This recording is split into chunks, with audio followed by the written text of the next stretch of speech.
The Predator franchise is on a really great run right now because Prey that came out in 2022 was a banger. Predator Killer of Killers that came out earlier this year on Disney Plus was also a banger. And now I can report that after seeing Predator Badlands early, it is also a certified banger. I loved this movie. It's definitely gone into my top 10 of the year.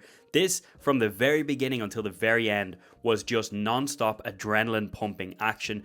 I want to shout out the score first of all. I really think if you can, book an IMAX ticket because from the very first shot, I really mean it in this movie, the score is banging. There's like really like loud drums in this score that kind of stay from start to finish of the movie. They're constantly there flowing through that score. I thought it was phenomenal. My entire screen was shaking and I was literally hooked in already from the very first frame of this movie. In case I forget to say it, I also want to mention that this probably has, I'm going to go out and say it, the best title card reveal of 2025, maybe? If it's not the top, it's definitely top 3 because you'll know it when it comes and it really is a pretty epic title card reveal. The story of Predator Badlands is all about a predator named Deck. He is basically a throwaway, an outcast, a runt of a litter, and he basically ends up on this planet. I'm not telling you anything else about it, but think of it like, as I mentioned, a death planet, and he has to go and find a certain creature, and that is his prize, his hunt that he's after. And if he brings this creature back, then,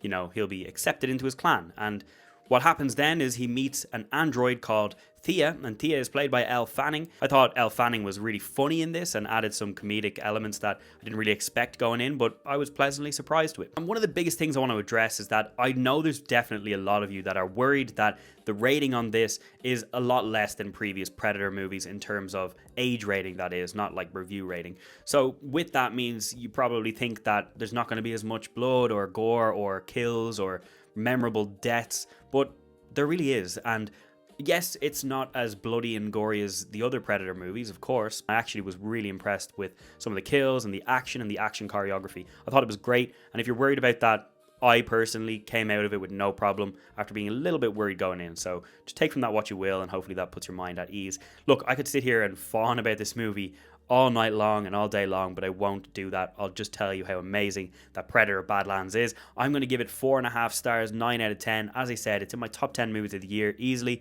One of the best franchise movies of the year. Great performances all around, memorable action, an incredible pumping score, fantastic visuals. Yeah, this is the whole package. Dan Trachtenberg, he has the sauce. He knows what to do in the Predator franchise, and I really can't wait to see what he does next in this universe. If you like this video and you want to see more movie reviews, more cinema reviews, and more movie content in general, please drop me a follow. It would be greatly appreciated.